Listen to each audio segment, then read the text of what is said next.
Acts 27:32 through 44. Then the soldiers cut away the ropes of the skiff and let it fall off. And as the day was about to dawn, Paul implored them to take food, saying, "Today is the 14th day you have waited and continued without food and eaten nothing. Therefore I urge you to take nourishment, for this is your survival, since not a hair will fall from the head of any of you." And when he had said these things, he took bread and gave thanks to God in the presence of them all. And when he had broken it, he began to eat. Then they were all encouraged and also took food themselves. And in all were 276 persons on the ship. So when they had eaten enough, they lightened the ship and threw out the wheat into the sea. And when it was day, they did not recognize the land, but observed a bay with a beach, onto which they planned to run the ship if possible. And they let go the anchors and left them in the sea, meanwhile loosing the rudder ropes, and they hoisted the mainsail to the wind and made for shore. But striking a place where two seas met, the ship ran aground, and the prow stuck fast and remained immovable. But the stern was being broken up by the violence of the waves. And the soldiers planned to kill the prisoners, lest any of them should swim away and escape. But the centurion, wanting to save Paul, kept them from their purpose, and commanded that those who could swim should jump overboard first and get to the land, and the rest, some on boards and some on parts of the ship. And so it was that they all escaped safely to land. Good morning. We thank God because we are here worshiping God this morning. And part of our worship is to hear His word, study His word. And I would like to congratulate everyone because we've made it. This is a very important part of our life as a believer, as a child of God. This morning I would like to share with you, and I'll be needing your 45 minutes, maybe an hour. It depends. It depends kung gusto niyo pa or ayaw niyo na. Okay. So, I would like to read our key verse tonight. It is found in Isaiah 43, verse 2. The Bible says here, "When you pass through the waters, I will be with you, and through the rivers, they shall not overflow you. When you walk through the fire, you shall not be burned, nor shall the flame scorch you." Let's pray. Father God, this morning we praise you, we give thanks, for you are good. Thank you, Lord God, for choosing us to be part of your family. And we are here as family worshiping you, Lord God. We come before you, we humble ourselves, and we acknowledge our trespasses, our wrongdoings. Father, we ask your forgiveness and make us holy this morning as we study your word. Make our hearts a holy vessel. Father, I pray that your name be glorified in the midst of us. Help me as I preach your word. This is your word, not my word. And your people, your chosen people, deserve to be blessed. I rely on the power of your Spirit. Fill me, O God. This I pray in Christ's name. Amen. Amen. The title of our message this morning is Riding Out the Storms of Life. Have you watched the movie The Perfect Storm by George Clooney as Captain Billy Tyne? In October 1991, The commercial sword fishing boat Andrea Gale returned to port in Gloucester, Massachusetts with a poor catch. But owner Bob Brown ridicules and taunts Captain Bill, which is George Clooney, over his recent cold streak. Desperate to redeem himself, Billy convinces the Andrea Gale crew to join him for one more late season fishing expedition. The crew heads out past their usual fishing grounds on the Grand Banks of Newfoundland, leaving a tropical storm behind them. Initially unsuccessful, they head to the Flemish Cup, where their luck greatly improves. After amassing thousands of pounds of fish, the ice machine breaks down, and the only way to sell their catch before it spoils is to hurry back to the shore. But however, between Andrea Gale and Gloucester is a confluence of two powerful weather fronts and hurricane, which the crew underestimates. And as the crew Andrea Gale battles the raging sea, and after repeated radio waves from the ship, a strong wind breaks the ship. And at the end of the story, they are all dead. Have you ever heard tough times do not last, but tough people do? We don't know about the last part of this statement until we saw the end result, but we are certain on the first part. Tough times do not last, but people with faith in the Lord do. You can overcome the storms of life, and this passage will give us an insight into how to do that. Paul's journey to Rome was filled with danger and the potential for destruction.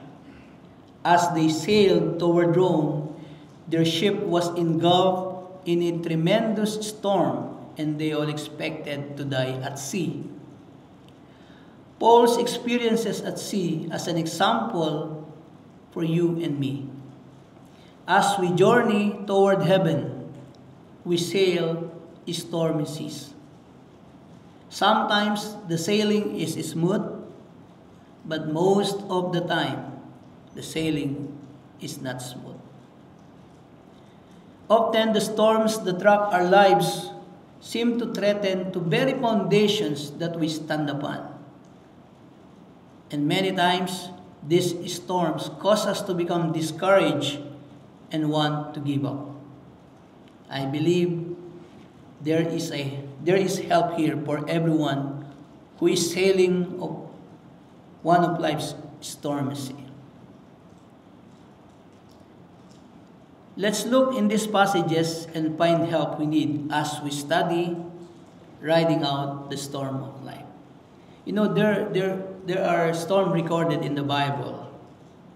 The first storm is, there is a storm of punishment which happened during the universal flood in times of Noah, as a sign of God's wrath to the people. In Genesis chapter 6 verse 13, the Bible says, "And God said to Noah, the end of all flesh has come before me, for the earth is filled with violence through them. And behold, I will destroy them with the earth." That's the first recorded storm in the Bible. Another story is, there is a storm of chastisement which was happened to prophet Jonah when he disobeyed God. In Jonah chapter 1 verse 4, the Lord said to Jonah, "Arise, go to Nineveh, the great city, and cry out against it, for their wickedness has come up before me." But Jonah arose to flee to Tarshish from the presence of the Lord. He went down to Joppa and found a ship going to Tarshish, so he paid the fare and went down into it to go with them to Tarshish from the presence of the Lord. But the Lord sent out a great wind on the sea, and there was a mighty tempest on the sea, so that the ship was about to be broken up. That's number 2. Another example is, there is a storm of test which was happened when Jesus developing the faith of his disciples. It is found in Matthew chapter 8, verse 23 up to verse 27. Now when he got into a boat, his disciples followed him, and suddenly a great tempest arose on the sea, so that the boat was covered with the waves, but he was asleep. Then his disciples came to him and awoke him, saying, Lord, save us, we are perishing. But he said to them, Why are you fearful, O ye of little faith? Then he arose and rebuked the winds and the sea, and there was a great calm. So the man marveled, saying, Who can this be, that even the winds and the sea obey him? Three kinds of storm, but different purpose. Number one, punishment. Number two is chastisement. And number three is developing the faith of his disciples. All of us, I know, we have storms in life. A different storm in life. You have a storm in life about your physical health, your finances, your emotion, everything. We have a different storms in this life. Let us understand what the storm can bring to our life. Number one, a stormy season sometimes leads to, number one, deception. A stormy season sometimes leads to deception. In verse 13 and 14, when the south wind blew softly, supposing that they have obtained their desire, putting out to sea, they sailed close by Crete. But not long after, a tempestuous headwind arose, called Euroclydon. Euroclydon, as mentioned, refers to a violent, stormy wind, specifically a northeasterly wind in the Mediterranean Sea. It's described as a tempestuous wind that can cause ships to be driven off course and wrecked. Calm seas pull us into believing that the storm will not come. Calm sea. But the Bible says different. The Bible says they will come. In Job chapter 14 verse 1, Job said here, Man who is born of woman is few of days and full of trouble. And in Job 5:7, the Bible says, Yet man is born to trouble, as the sparks fly upward. My brothers and sisters, this morning I would like to tell you that storm is inevitable. Huwag tayong masanay that there is no storm. There is always storm in this life. If you are not prepared for that storm, you will be broken. But don't worry, there is a promise from God. Later on we'll discuss it. John 16 verse 33, the Bible says, These things I have spoken unto you, that in me you may have peace. In the world you will have tribulation, but be of good cheer. I have overcome the world. Jesus said, in this world you will have tribulations. Maraming paghihirap. That's why the Lord is teaching us from His Word to stand firm in our faith to Him. But because the time will come, tribulation is sure. Ecclesiastes 5:15-17, As he came from his mother's womb, naked shall he return. To go as he came, and he shall take nothing from his labor, which he may carry away in his hand.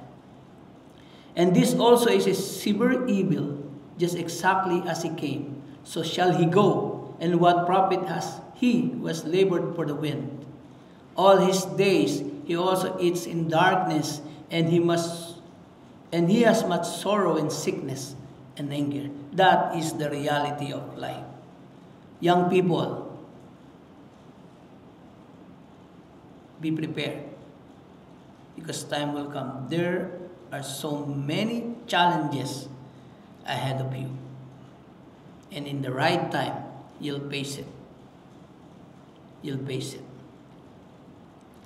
Another thing that we must understand is storms sometimes leads to, number 2, disaster. Verse 15 to 17, so when the ship was caught and could not head into the wind, we let her drive. And running under the shelter of an island called Cloud, we secured the ship with difficulty. When they had taken it on board, they used cables to undergird the ship, and fearing lest they should run around on the Syrtis sands, they struck sail and so were driven. This was the story of Paul when he was in his last missionary journey, the 3rd missionary journey, going to Rome, Italy. God has a purpose for Paul to go to Rome, just to preach the good news, the gospel, to the people. Because the Lord commanded them, go into all the world and preach the gospel to all people. And that was the plan of God. But during their journey, there was a storm, and that storm leads to disaster. When the severe storms come our way, we often feel as if events are out of our control. Many fall into discouragement and despair.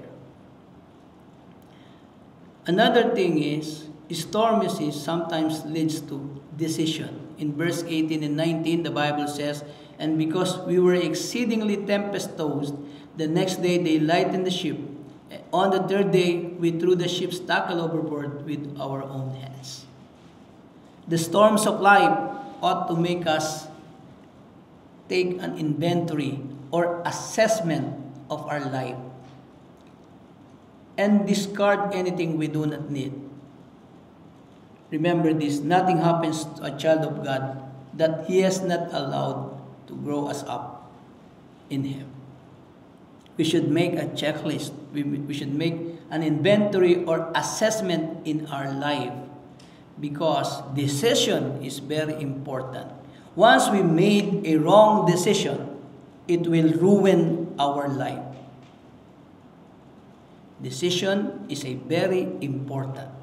That's why our young people, for example, you are thinking, anong kukunin ko? When I grow up, anong kukunin ko? Should I take nursing? Should I take education? Or should I take law? I don't know.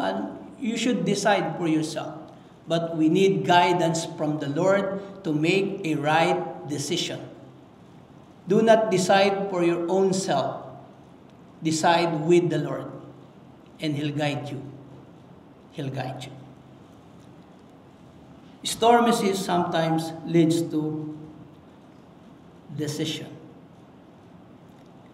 In Romans 8:28, and we know that all things work together for good to those who love God, to those who are called according to His purpose. All things work together for good, even the bad things. Even the bad things used by God for our own good. Those who love God, if you love God, anything that happens in your life is for your own good. Nothing is not bad for you in reality, because the Lord God, our God, is God who knows everything. He is the omniscient God. He is wise. He is more than wise than we ought to think. He is more wise than us. His way is higher than our ways. In 2 Corinthians 4:17, for our light affliction, which is but for a moment. The description of Paul here is our light affliction, our light storm, our light difficulties, which is but for a moment, is working for us a far more exceeding and eternal weight of glory. That is the purpose. Working for us far more exceeding. Another thing is, storms sometimes leads to desperation. Verse 20, now when neither sun nor stars appeared for many days, and no small tempest beat on us, all hope that we would be saved was finally given up. Desperation. When there is no daylight in your darkness, we may get to the place where we want to lay down and die. Remember, have you remember the what was happened to Prophet Elijah? Nung siya ay tumatakbo when Queen Elizabeth is looking for him, he ran and he said to the Lord, I want to die. I want to give up. Sometimes people, there are times in our lives we want to give up. We want to die because of the desperation. But don't worry, that is not the end. Another thing that we must understand is, stormy season is season of danger. The stormy times that we encounter in life have the potential to either make us or break us. Stormy times. They will either drive us to seek the Lord, or they will drive us away from Him. What happens in your life is your decision. Job's example is a good one for us. When he was squeezed by Satan, he shouted in the devil's face. In Job 1:20, verse 20 up to verse 22, then Job arose, tore his robe after his testing. The Bible says, then Job arose, tore his robe, and shaved his head, and he fell to the ground. He fell to the ground and worshipped. And he said, naked I came up from my mother's womb, and naked shall I return there. The Lord gave, and the Lord has taken away. Blessed be the name of the Lord. In all this, Job did not sin, nor charge God with wrong. See, there's a sure danger, my brothers and sisters. Next one is, let us look on Simon Peter. Simon Peter gave us an example that is to be avoided. When he was squeezed by life, he crumbled. In Luke 22:31 and 32. And the Lord said, Simon, Simon, indeed Satan has asked for you, that he may sift you as wheat. But I have prayed for you, that your faith shall not fail. And when you have returned to me, strengthen your brethren. That's the testing. The Lord told Peter, Satan has asked for you. Hinihingi ka sa akin ni Satanas, but don't worry, I have prayed for you. You know, my brothers and sisters, the Lord is praying for us. Our Lord Jesus Christ is praying for us not to be stumbled, not to be run away from Him. He wants us, the Lord wants everyone to remain faithful to Him. In Matthew 26:69 to 75, now Peter sat outside in the courtyard, and a servant girl came to him saying, you also were with Jesus of Galilee, but he denied.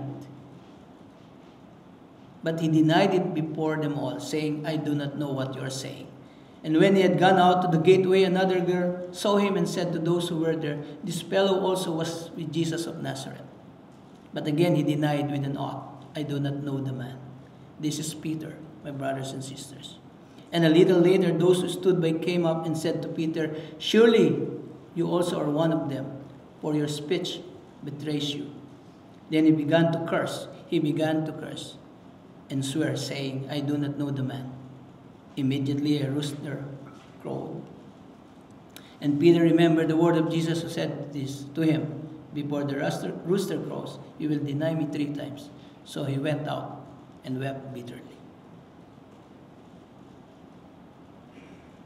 You will either grow stronger or be dust upon the rocks of bitterness and unbelief.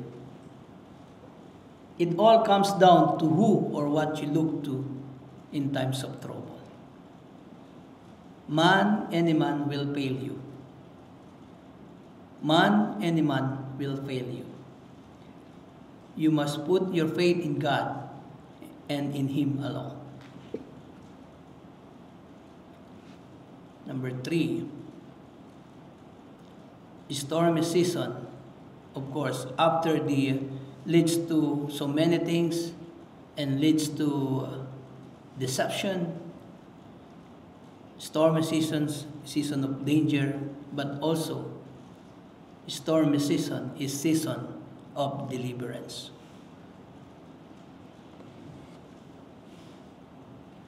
We read it in the verse 21 to verse 44, how the Lord, though the storm broke the ship, but they were all delivered because the Lord said so.